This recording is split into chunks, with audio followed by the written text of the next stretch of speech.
Welcome to It's Your Date with Destiny with Apostle Vivian and Pastor Jemma Duncan of Divine Destiny Worship Center in Diego Martin. For the next 30 minutes, join us as we take you on a journey of maximizing your potential and realizing your goals through Jesus Christ.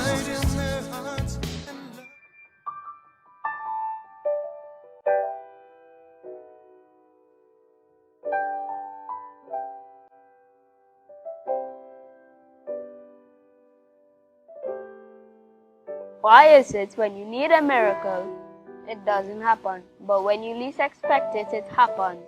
You are married, you have challenges in your relationship, but your spouse is unwilling to accede to any counseling. Is divorce an option? How does a parent handle a promiscuous child? What are considered the do's and don'ts of a born-again couple who is not yet married? There are always more questions than answers. So here is Apostle Jemma. Grace and peace to you. Welcome to Ask Pastor Jemma. And as usual, I'm really happy that you took the time to be with me today. In the event that you're a first-time viewer, my name is Jemma Duncan. I'm married to Apostle Vivian Duncan. And together we pastor Divine Destiny Worship Center. Our headquarters is in Diego Martin on the Diego Martin Main Road. And we have branches in Sangre Grande, Shoguanas, Faizabad, a branch in Tobago, a branch in Antigua. There is a branch in Rio Claro, but we are fully online. And just to give you a heads up, for the entire month of August, we have no weekly services. Generally, we would have Thursday and Friday evenings at 7 p.m. We only have Sunday services, and those services are in-house in all of the branches except Rio Claro. The administrative office is open from Monday to Thursday from 10 a.m. to 3 p.m. and the business center opens Monday to Friday from 9 a.m. to 3 p.m. You can find the numbers scrolling across, giving you information as to what it is you will need, to communicate with us and so on and so forth. This afternoon, I'm happy to present to you episode 14 of the Marriage Confessional with Dion and Leah Duncan. I hope that is a blessing to you because they are continuing from episode 12, 13, this is 14, on communication. Communication is a big one in terms of relationship, not just marriage, but relationship of any kind. I really hope that the information and the discussion will help you and give you some keys and tools to use in improving not just your marriage, but any level of communication that you may have with others. God bless you. Everyone that's watching right now that has not yet subscribed to our YouTube channel, to do so now. Create your account, hit that like button and subscribe to our YouTube channel, and also turn those alerts on so that you can get the notifications as to when we are releasing new videos, and you can stay up to date with everything that's going on. Also, you can check out our social media pages, our Facebook page and our Instagram pages, and follow us there. And also go to our website, duncansinspire.com, for more details and information about who we are and what we are up to. All right, getting into our question that we got, another question from one of our viewers. It's a question of time, and the question reads, how long should one be given for growth or change to take place in a relationship?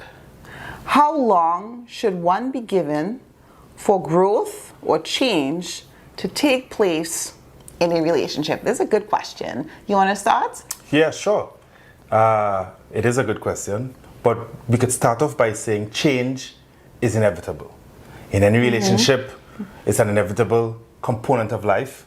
Yeah. And sometimes it's not easy, especially when you're dealing with a relationship. People might have habits that they bring in from the entire lifetime, for the entire life that they've lived prior to the relationship. And it's not easy necessarily to bring change within a certain construct.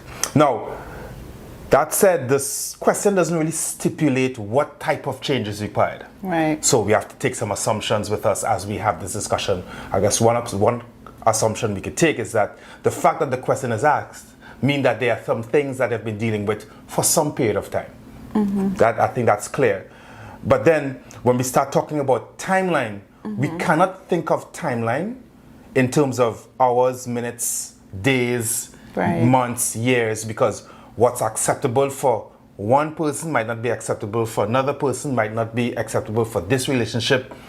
And it varies. It just depends on the scenario. But for sure, what we have to think about when we are talking about change and asking a spouse to change is, what is the impact of that behavior? Is your life at stake? Is your mental health at stake? Is your health at stake? Is your financial disposition at stake? Are your children at stake? Is your living circumstances at stake? So we start to categorize and measure exactly what is the change of behavior that you're asking for. So I think that's how we would frame the discussion or how we're thinking about this question. Now, the first point of business here is communication. Yeah. We are talking about communication matters. If I am asking my spouse to change something, I must articulate specifically what it is I want changed. We have to be careful about talking about the emotion. So you don't want the emotions to talk. You have to be very specific. These are the behaviors. You're doing X, Y, and Z. You're saying X, Y, and Z. You're not doing X, Y, and Z. You're not saying X, Y, and Z.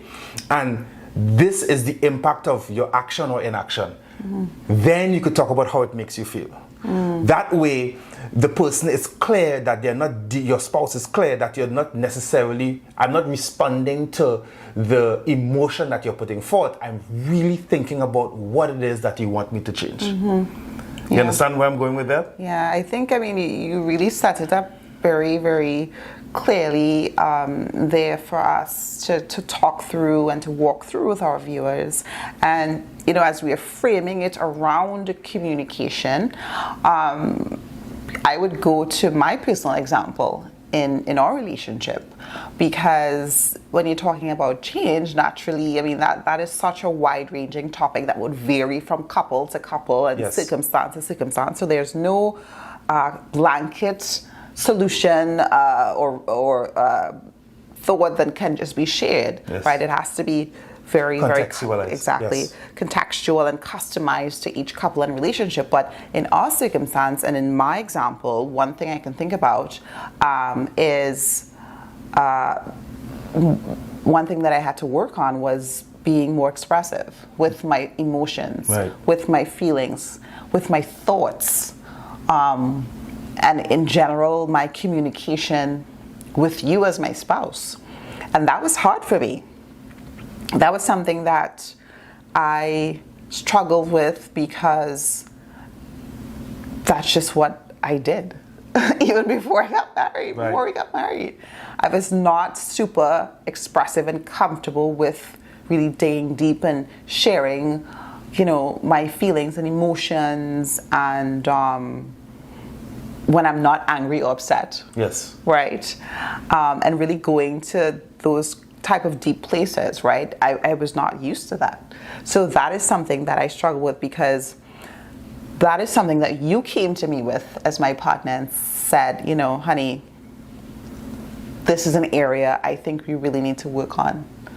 This is something I really need from you as my partner. I want to know how you're feeling. I want to know your thoughts. I want to know what you're thinking. Yes, and I would say, you know, I would tell you things like, I don't care if you write it, send a telegram, yell, scream, shout, sing it, spoken word it, just say something so that you can articulate how you feel. And you touched on a very good point, and that's a very, very deep example, because what you're talking about there that you were challenged with was a characteristic or a trait that you came into the relationship with. And now it was causing challenges, and let's just use the word challenges, in the relationship for us to move forward and to build on, you know, where we want it to be. And it was a struggle for you because that's who you were. You understand what I'm saying? It's how I've always been before we got married. So, and it's not saying that I am no longer that person, or, you know, I no longer have challenges or struggles with that. But it's something that I committed to to work on in our relationship, because I realized how important it was for not just for my spouse, but for the health of our relationship and for the health of our communication. Right? I knew it was very important because it was limiting us in some ways. Yes. And we were facing challenges and having disagreements sort of unnecessarily because I was not speaking up and expressing my emotions and expressing my thoughts and my feelings. Yes.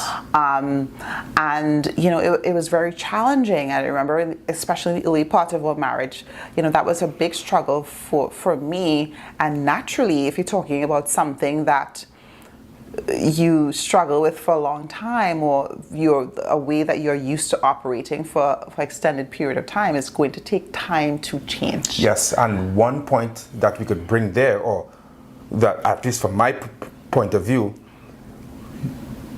you were never really given an ultimatum. So we never spoke about this should take you 2 months, 1 day, 5 days, 6 days, because of the magnitude of what was being asked of you. And that brings me to a very important point when you are setting timelines or ultimatums or roadmaps to get that behavior change. It's, first of all, does your spouse have the willingness to accede to those changes? And I think for you, for what I saw a genuine effort. It wasn't, you know, it wasn't a straight graph that, okay, one day like this and then progressively, smoothly, it was a smooth graph, no dips, no change. No, there were ups and downs in getting there, but there was a willingness. And I think willingness and intent and being on the same page and being motivated to change is a big factor as to how much grace you give someone versus, okay, what timeline should I give someone who doesn't want to change? And the behavior is very destructive. Well, that's where it starts. Yes. Do you want to change? Yes. Because if you don't want to change, you're wasting time. Yes. You're wasting your breath. Yes. I mean, it makes no sense beating a dead horse because the person does not want to change. There must be that willingness to change. And he talked about there being, you know, the hills and the valleys with a situation like this. And that is to be expected, because if you're talking about changing and, you know, you're working towards something, it does not mean that, okay, we had a disagreement today about this particular thing, right? And I said, okay, I'm going to do better. You know, I'm going to work harder at this. I'm going to try to be more expressive, or whatever the case is. And then tomorrow or next week, poof, like all of a sudden, like I am that person. I've been transformed into this person who is so fluent in expressing communication. Yes. And all of that. It does not happen like that. No, it does not. It's not going to happen. So I think, you know, obviously you need to be realistic, but I think also, as the person that is the one working on something, working toward some goal, working on improving yourself in the relationship, both parties should be doing that. But in this case, I'm specifically speaking about me trying to overcome the challenges with expressing myself. Yes. It's very important to me to have that support from my spouse. Absolutely. And not to feel isolated every time, say, it did not go that way. Or every time I did not necessarily live up to the expectation of, you know, expressing myself that way or doing what I said I would do. Absolutely. Because that is so important. Because as much as there's a responsibility on me, or there was that responsibility on me because I committed to working on this, there was that responsibility on my spouse, on you, to be supportive, to extend grace to me, and to also vocalize and say, you know what? How can I help you get there? Right. You are not alone. Yes. You're not by yourself. How can I help you get there? What can I do to help you get there? Yes, and from a supporting point of view, or being supportive point of view, I have here championed the small wins. So I know we are jumping because there's so many aspects here, but definitely champion the small wins and make sure that there's positive reinforcement. I think it feels so refreshing to know that if I bring something to you or you bring something to me and I'm committed to make the change, the moment I make one oomph of improvement, you say, hey babe, I really appreciate that effort that you just made.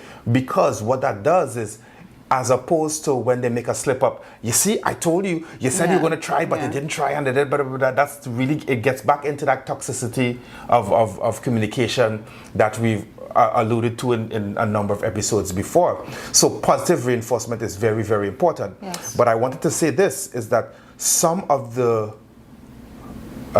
most impressive changes that both of us have been able to make in a relationship, they're numerous, are the changes where we ourselves articulated how we think we're going to make the improvements. And I think that's very important. We are so, society tells us, and when you look at marital relations on television and movies, it's mostly one person telling the other person, you should do this, you shouldn't, you blah, blah, blah, blah, blah, blah, blah, and really dictating to them what the change should be, and then while they're going through the process, still dictating to them. I think it's very important. You communicate what you're looking for. You say, you know what, babe, I hear you, I understand. I think what I'm going to do now is I'm going to do X, Y, and Z, and then my job is to get out of the way. And then let you naturally fall, get back up, be motivated, make sure that you feel empowered. And then, of course, hold that person to that standard. So it's easier for me to hold you accountable if you say, babe, you know what, I'm committed to every time this happens, I'm going to say this way, I'm going to do this way, I'm going to respond this way. And I could say, you remember our chat? You promised that you'll do X, Y, and Z. I want you to hold to that. Maybe we didn't do it this time, but I want you to hold to that. It's easier to keep someone accountable to their words as opposed to some high standard that it may not be reachable. Right. And you also mentioned something very important there, where you said that jumped out to me, is to make sure you say you're going to do X, Y, and Z. And I think that's important to me because a lot of times you say, okay, I'll change. Yes. I'll be better next time. Yeah. It's very blanket we had and those conversations. And then you say that, but then you walk away and there's really no action plan as to how you're going to get there. You say it loosely, and then you find yourself sort of spinning in mud because you are not really working towards something clear. Right. There's really no action plan. Okay, say you'll do it differently, but how are you going to do it differently? What are you going and to then say? Tomorrow you find yourself in a similar situation. Okay, I'll do it. I'm so sorry, babe. I'll do better next time. Okay, how are you going to do better next time? What are you going to do? And in my situation, I think what really helped me and took a lot of the pressure off was, breaking it down into small segments and just small increments, meaning that instead of focusing, okay, I need to be so expressive with my emotions and thoughts and whatever, I started doing the little things, like in my communication to you, talking about just simple things, practicing with those small things, whether it's telling you how I felt. Oh, babe, thank you so much for doing this for me. Thank you so much for doing that for me. Just all those little things helped me to build up the strength, the courage, the boldness to be able to be confident and strong enough to express how I felt and not be concerned about it. You work out the brain to mouth channel. And you put enough exercise for that brain to mouth channel when it didn't really matter. So that when it does matter, you already have that, you exercise that ability to take what's in your brain, process it and say it. Because the issue for me was that it's not like if I was not thinking about it. I was thinking about it, but I was not articulating. I remember those conversations. I was not articulating how I felt about it.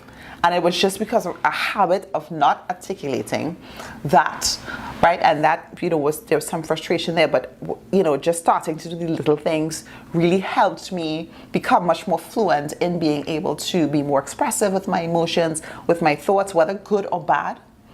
And I think that leads us to another point, which we raised some time before, in making sure that there's a platform where you and your spouse are comfortable enough to be able to come to each other and say, you know what, I have an issue with this, I have an issue with that. Absolutely. And I think in me working out my challenges and in you being that supportive spouse and offering me that grace and creating this comfortable platform, that is where we sort of found the synchrony, and that is where we kind of found this harmony with this challenge. Right. And we were able to work it out together.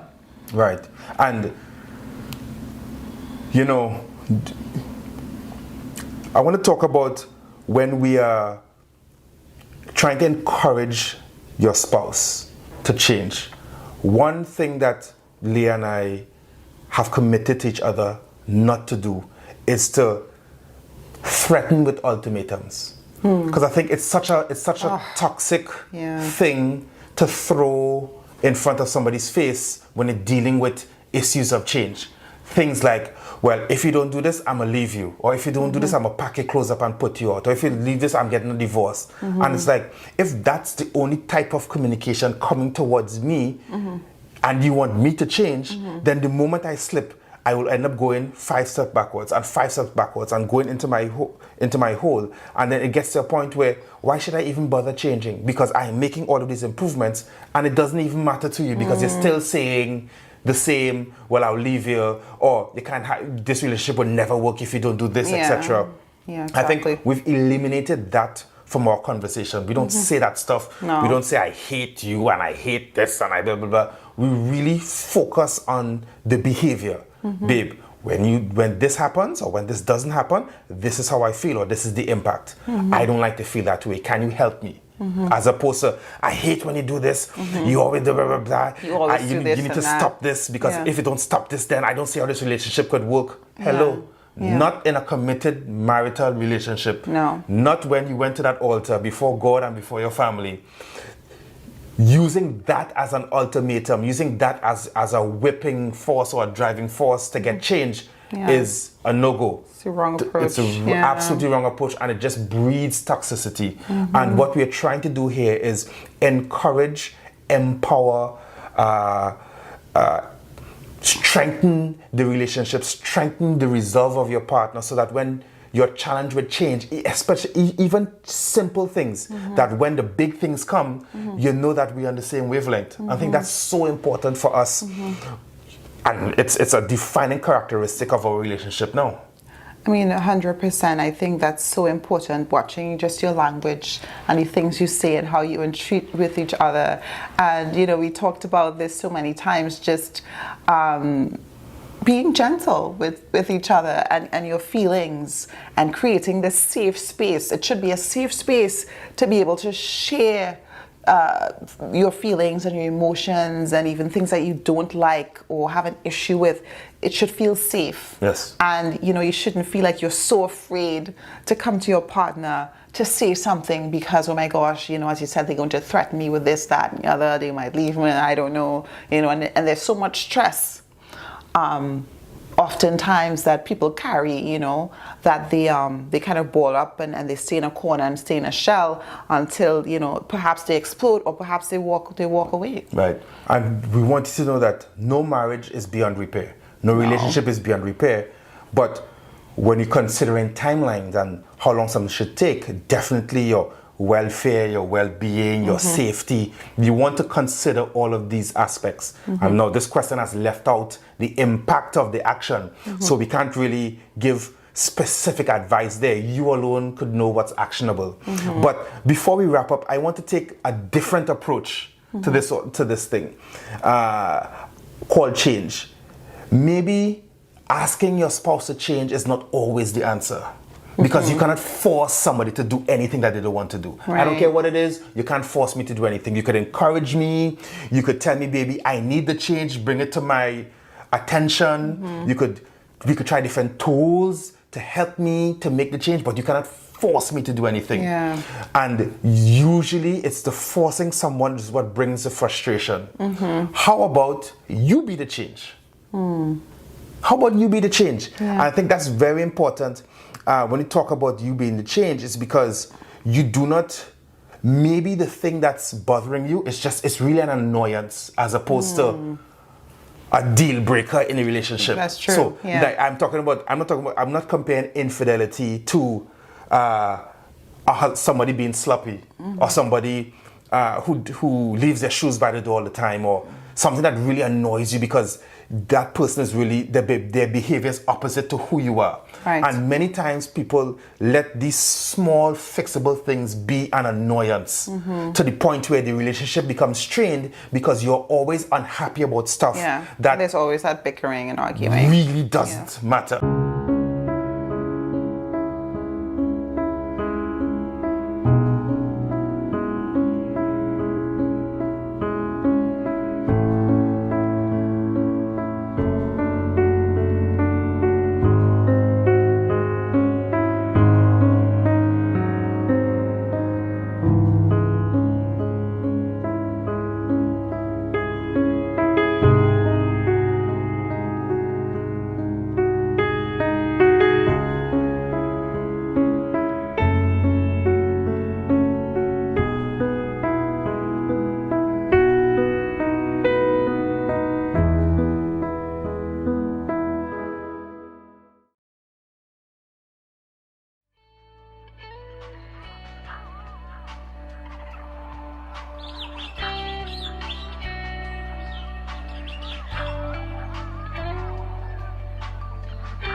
I don't want you to forget what Jesus said. He said, I am the way, the truth, and the life.